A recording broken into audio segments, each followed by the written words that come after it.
जिसका नाम है ग्रोथ माइंडसेट। और वैसे तो हर किसी को लगता है कि हमारा तो ग्रोथ का ही माइंडसेट है, हम तो ग्रोथ करना ही चाहते हैं। पर ग्रोथ माइंडसेट असल में क्या है वो आज इस प्रोग्राम के बाद में एकदम क्लियर हो जाएगा। पर पहले हमें उसको जानने के लिए कुछ बातचीत करनी पड़ेगी। तो आप जरा चैट बॉक्स में थोड़ा सा एक्टिव होकर मुझे एक बार ये बात बता दीजिए कि आप में से कितने साथी हैं जो बहुत ही अच्छा गाते हैं।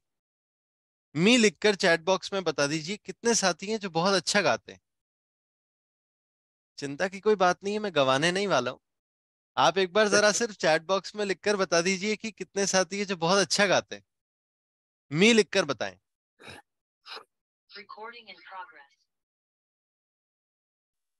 देखिए, कुछ नाम आ गए, है ना, बहुत ही अच्छा गाने वाले कुछ नाम आ चुके हैं। अब आप में से कितने साथी हैं जिन्होंने मी लिखा है, उनसे सवाल है कि आप में से कितने साथी हैं जो ऐसा मानते हैं कि हम तो उदित नारायण, अलका याग्निक जैसा गा सकते हैं या उनसे बेहतर गा सकते हैं। वो मी लिखकर बता दें या यस लिख दें। जल्दी से चैट बॉक्स में लिखकर बता दीजिए, यस लिखकर बता दीजिए या नो लिखकर बता दीजिए कि कितने साथी हैं जो मानते हैं कि अलका याग्निक उदित नारायण जितना अच्छा या उससे बेहतर गा सकते हैं। देखो, कुछ नाम यस में आ गए और नो भी आना शुरू हो चुके हैं। हम तो नहीं गा सकते, कुछ कह रहे हैं गा सकते हैं, कुछ कह रहे हैं नो नहीं गा सकते। देखिए, मैं आपको बताना चाहता हूं कि अगर मैं आपको कहूं कि आप उदित नारायण, अलका याग्निक जी जैसे भी गा सकते हैं या फिर आप चाहें तो उनसे बेहतर भी गा सकते हैं, तो आप सोचेंगे ये कैसे मुमकिन है। हमें तो आज तक जिसने भी सुना उन्होंने कहा कि भैया चुप हो जाओ, जनता भाग जाएगी। या फिर हम तो छुपते छुपाते अपने बाथरूम के अंदर ही गाया करते थे कि किसी और को सुनने का मौका न मिल जाए। तो आप कह रहे हो कि अलका याग्निक उदित नारायण से बेहतर गा सकते हैं, ये कैसे मुमकिन है? तो ये मुमकिन है। कैसे? लर्निंग और एफर्ट से। सिर्फ दो चीजें हमें करना सीखनी है, सीखना और फिर अपना प्रयास करना, कोशिश करना। इसका मतलब है कि ग्रोथ माइंडसेट ये कहता है कि आपके अंदर जो छुपी हुई काबिलियत है और आपके अंदर जो छुपी हुई इंटेलिजेंस है, जो शक्तियां हैं, उन्हें सीख कर और अपनी प्रयास से, अपने कोशिश से बेहतर किया जा सकता है। क्यों? क्योंकि आप सभी के अंदर और मेरे अंदर, यानी हम सभी के अंदर सारी शक्तियां मौजूद। जब सारी शक्तियां हमारे अंदर में मौजूद है तो गाने की शक्ति भी है,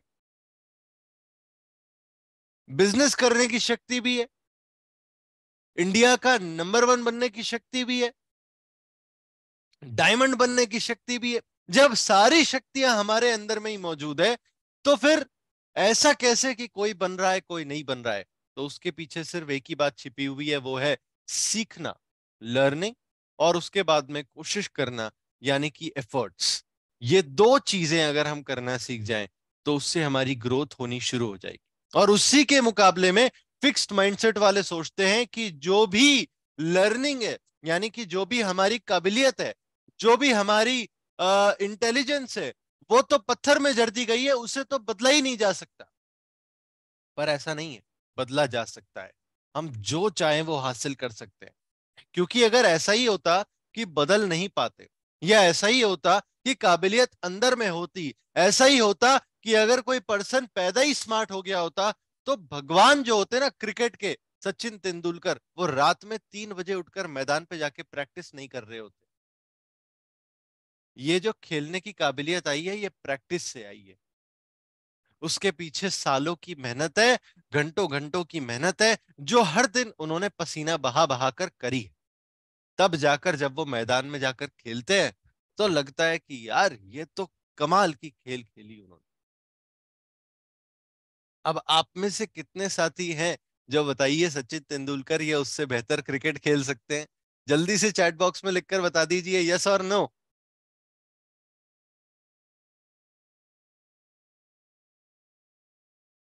यस, है ना? उनसे आप बेहतर खेल सकते हैं चाहे तो, पर उसके लिए उतनी प्रैक्टिस करनी पड़ेगी, उतना सीखना पड़ेगा, उतना अपने आप को झोंकना पड़ेगा, और उसके बाद जाकर आप वाकई में उनके जैसा या उनसे बेहतर भी खेल सकते हैं। आप सोचिए, विराट कोहली जब आए तो उन्होंने सारे रिकॉर्ड तोड़ दिए, कितने ही रिकॉर्ड तोड़ दिए, और कितने ही और टूट जाएंगे, पता ही है, सामने दिखाई दे रहा है कि जिस तरह से वो खेल रहे हैं कि कैसे कैसे वो रिकॉर्ड्स तोड़ने वाले हैं। तो जब वो आए तो उनके दिमाग में तो यही होगा कि मुझे तो यहां तक पहुंचना है कि मैं सचिन तेंदुलकर, क्रिकेट के भगवान, इनके लेवल तक पहुंच जाऊं। और फिर पहुंचते पहुंचते उनके लेवल को भी क्रॉस कर दिया। कैसे? लगातार अगर आप उनको सोशल मीडिया पे फॉलो कर लें अगर, तो आपको पता चल जाएगा कि वो कितना प्रयास करते हैं, कितना एफर्ट करते हैं, अपने शरीर के ऊपर कितना ध्यान देते हैं, अपने टूल्स के ऊपर कितना काम करते हैं, शार्प वर्क करते हैं, स्मार्ट वर्क करते हैं। और मैं आपको बताना चाहता हूं कि लगातार दो चीजों के ऊपर हमेशा उनका फोकस होता है। एक होता है अपना शरीर, जो कि है हमारा नंबर वन टूल, और दूसरा है सबसे इंपॉर्टेंट टूल, वो है हमारा मन। लगातार विजुअलाइज भी करते हैं, और इसकी मदद से और फिर लगातार प्रयास से सीखना, प्रयास करना, ये दो चीजों से इतने आगे बढ़ पाते हैं। तो वो व्यक्ति जिसे हाथ में बल्ला उठाना भी नहीं आता, बैट उठाना ही नहीं आता, वो भी इतना बढ़िया खेल सकता है क्या? तो बिल्कुल खेल सकता है। क्यों? क्योंकि काबिलियत जड़ दी नहीं गई है, इसको बढ़ाया जा सकता है। तो जैसे कि इंग्लिश में कॉन्सेप्ट होता है यूज इट और लूज इट, या तो आप यूज कीजिए या फिर आप खो दीजिए। अगर आपने यूज नहीं किया है तो आप खो देंगे। हमारे अंदर ये सारी शक्तियां मौजूद है, हमने कभी इसका इस्तेमाल किया ही नहीं। जिनका इस्तेमाल किया वो ठीक ठाक चल रही है, जिनका इस्तेमाल किया ही नहीं तो वो अंदर छिपी हुई है, सोई हुई है। अब उसको जगाने के लिए थोड़ा एक्स्ट्रा प्रयास तो करना पड़ेगा, फिर वो जागेगी तो उसके बाद उसको विकसित करने के लिए हमें कोशिश करनी पड़ेगी, तब जाके उसके फल आने हमें शुरू हो जाएंगे। दोस्तों, ये बहुत जरूरी है कि हम इन दो बातों को अपने अंदर एक घुट्टी बनाकर पी लें। क्या? कि हमें किसी भी काबिलियत को हासिल करना, जो वैसे तो हासिल करने की जरूरत ही नहीं, हमारे अंदर ही है, तो उसे जागृत करना और विकसित करना मुमकिन है सिर्फ उसके लिए सीखना और प्रयास करना। ये दो चीजें, बस इसमें पूरी ट्रेनिंग खत्म हो गई सर। ये दो शब्दों में ट्रेनिंग ही खत्म हो गई कि यहां पर लर्निंग और कोशिश, बस इतना ही है। पर इतने से में ही बहुत कठिनाई है। क्यों? क्योंकि कैसे कैसे ख्याल आते हैं मैं आपको बताता हूं। सबसे पहले व्यक्ति सोचता है कि मैं तो इस काम में अच्छा ही नहीं हूं, ये तो मुझसे हो ही नहीं सकता। जैसे मैं आपको उदाहरण देता हूं, आपके बच्चों से जाके पूछना, तो कुछ बच्चे ऐसे कहेंगे, आप पूछना कि बताओ बेटा, मैथ्स में अच्छे हो बुरे हो? ले, मैथ्स में तो मैं अच्छा ही नहीं हूं, मैथ्स तो मुझसे होता ही नहीं है। एक तो ये हो गया, ये बच्चा कभी गणित में अच्छा नहीं हो पाएगा। क्यों? क्योंकि उसने क्या कहा, मैं तो अच्छा ही नहीं हूं। और दूसरा व्यक्ति होता है जो कहता है कि अभी मुझे मैथ्स कठिन लग रहा है, पर मैं अगर इसमें कोशिश कर लूं तो बेहतर हो जाऊं। दोनों में फर्क है। दोनों ही बच्चों को कठिन तो लग रहा है, पर एक ने कहा मैं तो अच्छा नहीं हूं, कंक्लूजन, रिजल्ट सुना दिया कि मुझसे नहीं हो सकता। अब असल में हो तो सकता है अगर कोशिश करे तो, पर उसने तय कर लिया है कि मुझसे नहीं हो सकता, तो अब हो ही नहीं सकता जब तक वो इस बात को बदल ना दे अपने मन के अंदर। और दूसरा व्यक्ति जो कहता है कि मैं अभी इसे मुझे कर रहा हूं तो मुझे कठिनाई आ रही है, मुझे परेशानी है, पर मैं अगर इसमें लगातार कोशिश कर दूं तो मैं इसे बेहतर कर सकता हूं। यह है ग्रोइंग माइंडसेट। ग्रोथ माइंडसेट वाला आदमी कह रहा है कि मैं कोशिश करना चाहता हूं, कठिनाई तो आ रही है पर इजी बनाया जा सकता है, तो मैं कोशिश करना चाहता हूं, मैं सीखना चाहता हूं। और फिक्स्ड माइंडसेट जो अटक गया, वो क्या कहता है कि बस मुझसे तो हो ही नहीं सकता, मतलब कि आई एम नॉट ओके, मैं तो ओके ही नहीं हूं, मुझसे तो ये हो ही नहीं सकता। तो ये व्यक्ति बिल्कुल उस पानी की तरह हो जाता है जो ठहर जाता है, और इस पानी के ऊपर हमेशा काई जम जाती है। अब अगर हमें फिर से उस पानी को यूजेबल बनाना है, ऐसा बनाना है कि इसे हम इस्तेमाल कर सके, तो पहले मेहनत करके काई को हटानी पड़ेगी, फिर पानी को फिल्टर करना पड़ेगा, यानी कि एक्स्ट्रा मेहनत है। और ये वही बात पे मैं वापस लेके आ रहा हूं कि हमारे अंदर ये सारी शक्तियां हैं तो मौजूद, पर क्योंकि यूज नहीं करी, उसके ऊपर काई जम चुकी है। तो उसे जागृत करना पड़ेगा, काई को हटाना पड़ेगा, फिर विकसित करना पड़ेगा, पानी को फिल्टर करना पड़ेगा, फिर आप पानी को इस्तेमाल कर सकते।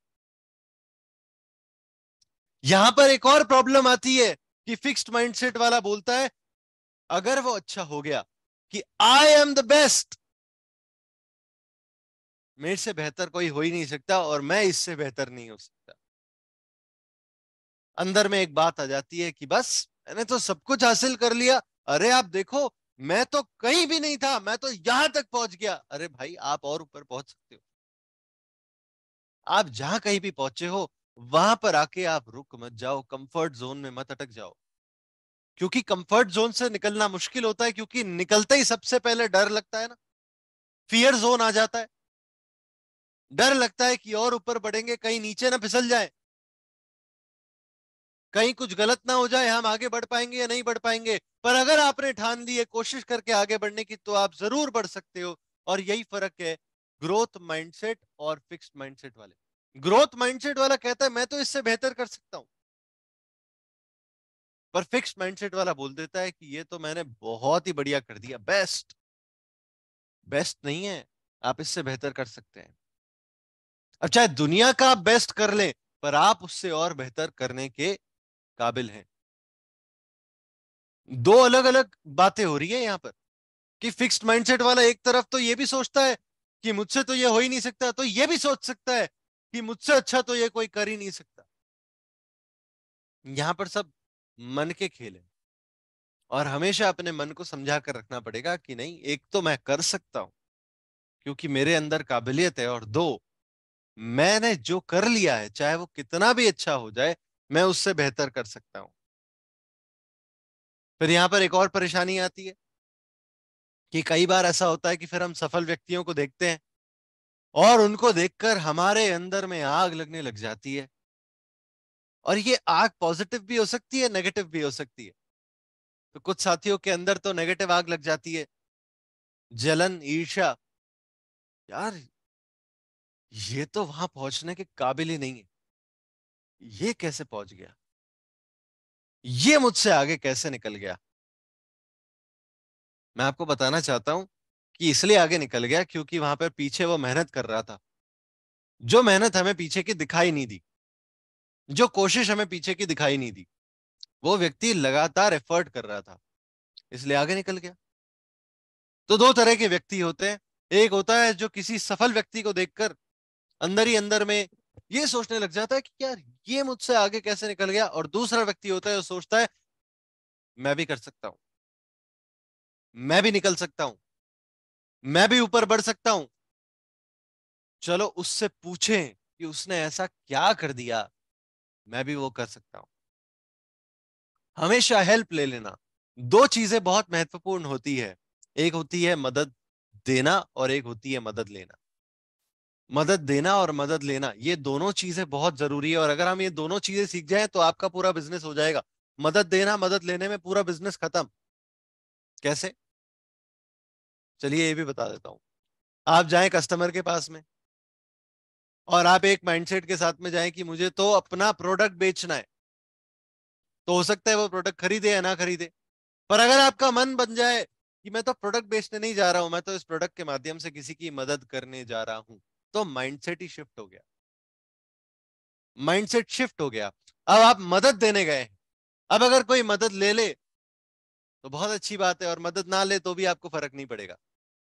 आप कितने ही साथियों के पास पहुंच जाएंगे कि चलिए मदद दे देते हैं। ठीक उसी तरह से अगर आगे बढ़ना है तो आप मदद ले भी सकते हैं। तो आप अपने साथियों से भी ले सकते हैं, आप अपने गुरुओं से भी ले सकते हैं, अपनी अपलाइन से भी ले सकते हैं, आप किसी से भी मदद ले सकते हैं कि सर आप मुझे बता दीजिए, मैं आपकी मदद चाहता हूं कि कैसे आगे बढ़े। अब आप सोचिए कि अगर ये मदद देना और मदद लेना ये दोनों चीजें आपस में बन जाए, तो टीम के वो व्यक्ति के साथ में जिसके साथ तो हमारी बिल्कुल ही बनती नहीं है, इनको तो हम देखेंगे भी नहीं, इनको तो हम, इनसे तो बात ही ना करें, इनका चेहरा दिख जाए तो हम अपना रास्ता ही बदल दें, ऐसे व्यक्ति से भी आप मदद लेने के लिए तैयार हो जाएंगे। क्यों? क्योंकि ग्रोथ माइंडसेट यहाँ पर काम कर रहा है कि अरे यार ये सारी चीजें हम करने थोड़ी आए, ये सास बहू के खेल थोड़ी हम करने आए, ये तो बिजनेस का काम है, यहाँ तो आगे बढ़ना है, चलो मदद देते हैं, मदद लेते हैं, आगे बढ़ते हैं। तो फिर ये ग्रोथ माइंडसेट वाला ऊपर बढ़ जाएगा, आगे बढ़ जाएगा। कैसे? क्योंकि उनको पता है कि अगर तालमेल बना लिया तो उसके बाद तो फिर आगे बढ़ना बहुत आसान हो जाएगा।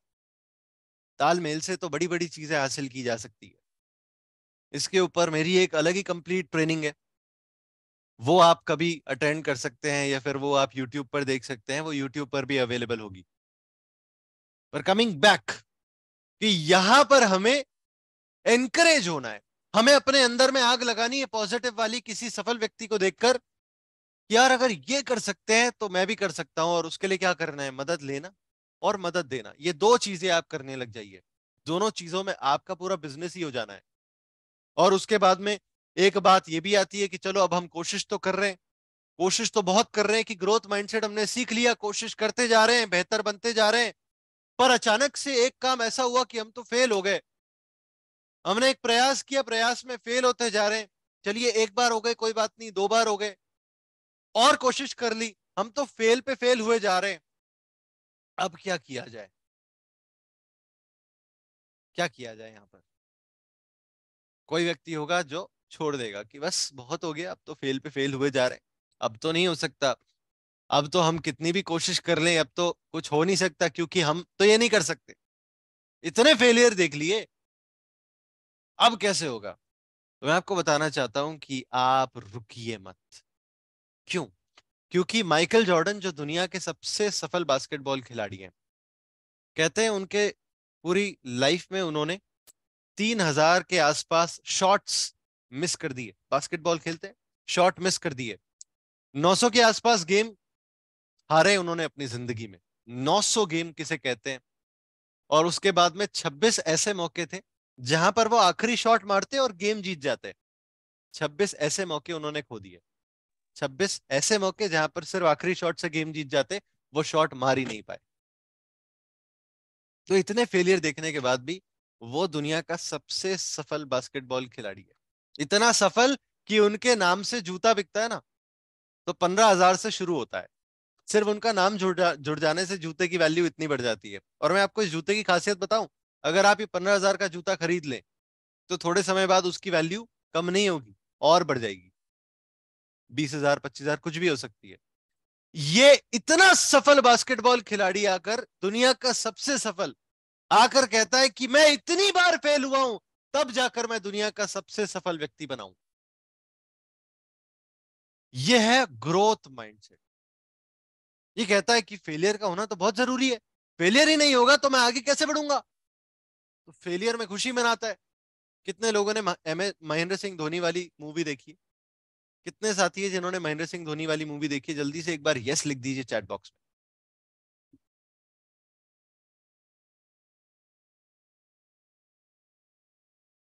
Yes, yes, yes, yes. Okay. मैं आपको बताना चाहता हूँ, याद दिलाना चाहता हूँ कि उसमें जब वो प्रैक्टिस, जब वो सिलेक्शन मैच खेलने जाते हैं और वो मैच सही नहीं होता, मैच हार जाते हैं, तो वो आके सबसे पहले क्या करता है? पार्टी करता है। सबसे पहले आके पार्टी करता है। वो कहता है सिंघाड़े, हम कहते हैं समोसे, जो भी आप कहते हो, वो खाता है, अपने दोस्तों को भी खिलाता है, पार्टी करता है। क्यों? क्योंकि उसे समझ में आ जाता है क्या नहीं करना है, क्या नहीं करना है, फेलियर से सीख लेता है। और सीखने के बाद में सोचता है चलो अब अगला, बस मौके तो आने ही है जिंदगी में, मौके तो बहुत आने हैं। फेलियर हुआ सीख लिया आगे बढ़ जाएंगे, फेलियर हुआ सीख लिया आगे बढ़ जाएंगे। फेलियर को एंजॉय करना कैसे? अगर हम अपना माइंडसेट चेंज कर लें, अपने मन के अंदर ये बता दें कि फेलियर तो आगे बढ़ने के लिए बहुत जरूरी है, क्योंकि अगर कोई फेल नहीं हुआ मतलब तो वो अटका हुआ है, आगे बढ़ने की कोशिश ही नहीं कर रहा। तो ये माइंडसेट का बहुत फर्क है, फेलियर माइंडसेट और ग्रोथ माइंडसेट। और इसके ऊपर मैं आपको एक स्टोरी बताता हूँ। मेरा एक स्टूडेंट था जो सीए फाइनल का स्टूडेंट था, और वो आई थिंक 10 अटेम्प्ट या 10 एग्जाम, 10 साल से एक्चुअली फेल हो रहा था। 10 साल से फेल, मेरे से उम्र में काफी बड़े, तो वो काफी बार फेल हो चुके और मेरे पास में आ गए। मेरे पास में आके कहते हैं कि सर मैं इतनी बार फेल हो चुका हूं, अब ऐसा होता है कि मैं पढ़ने भी बैठता हूं तो मन के अंदर से एक ही ख्याल आता है कि मैं तो फेल हो जाऊंगा।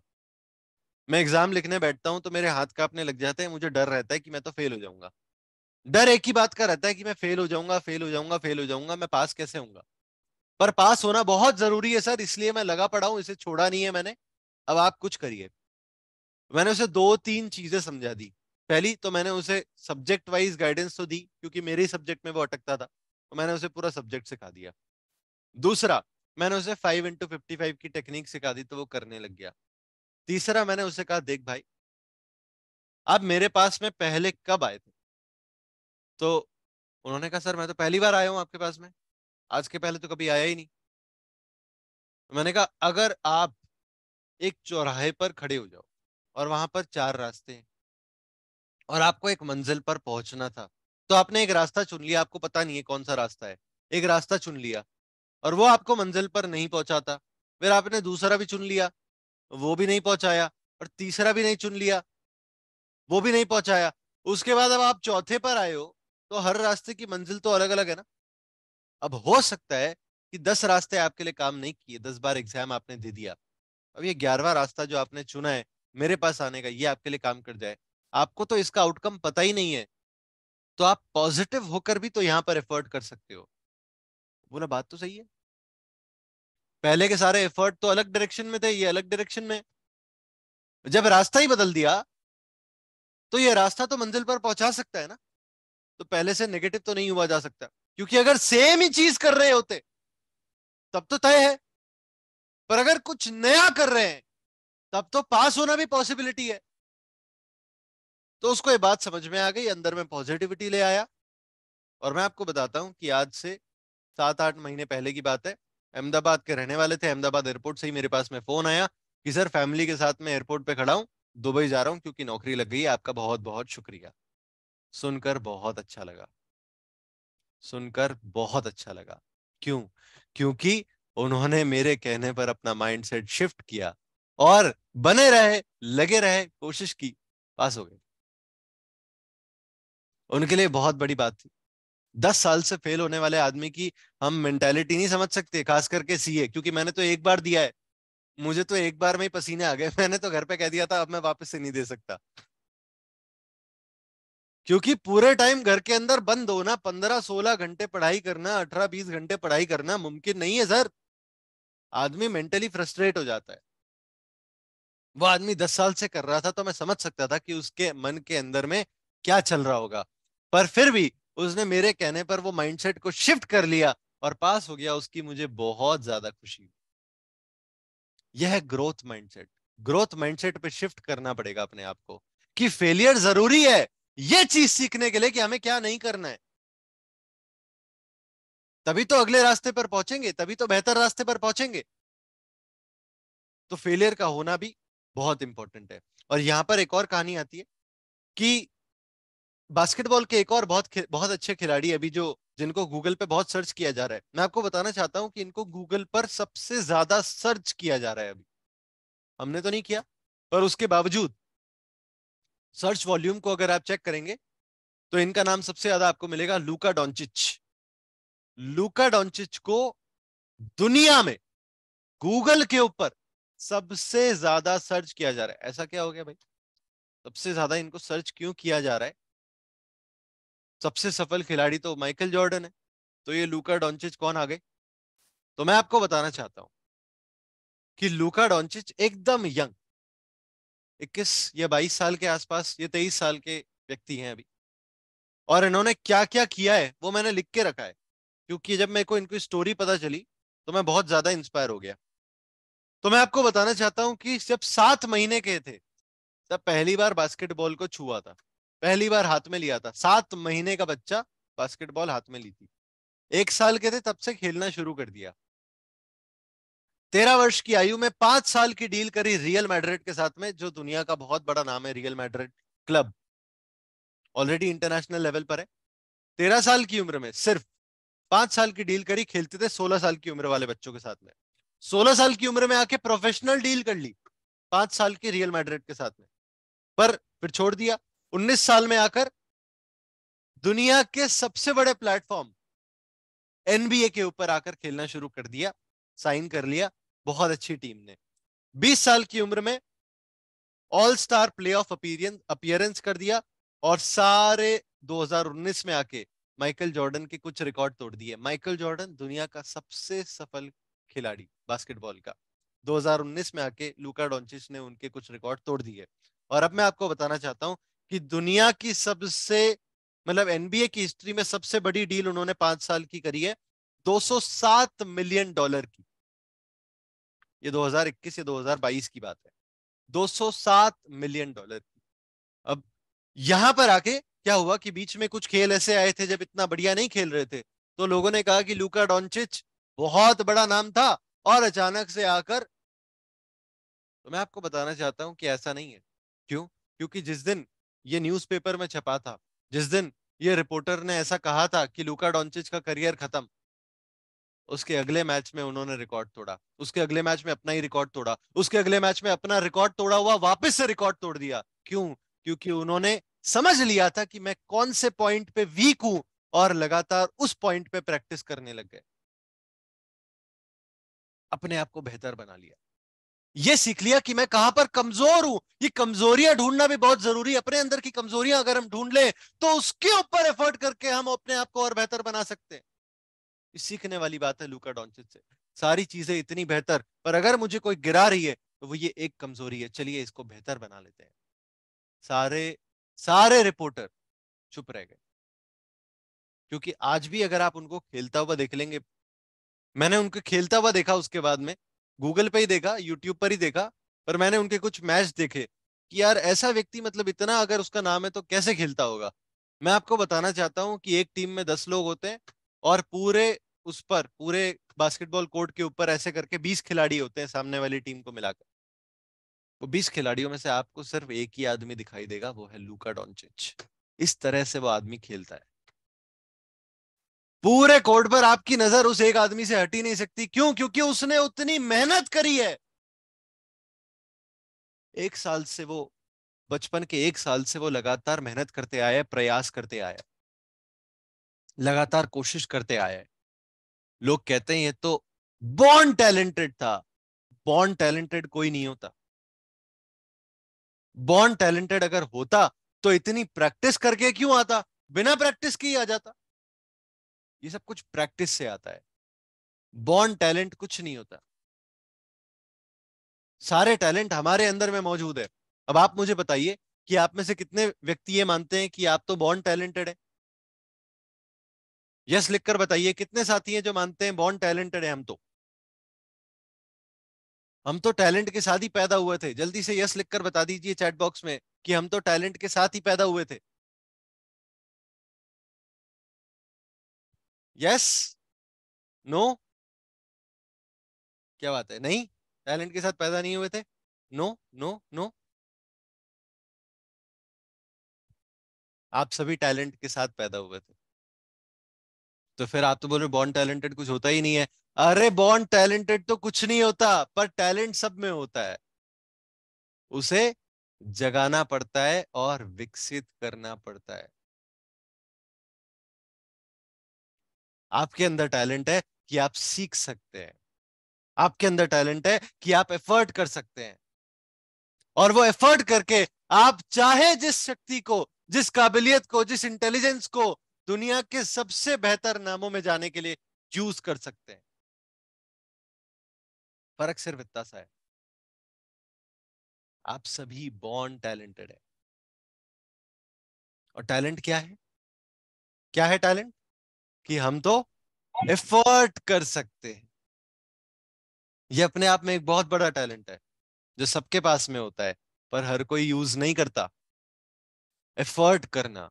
तो दो बातें, दो मेन बातें, और उसके बाद में एक आखिरी बात कहूंगा।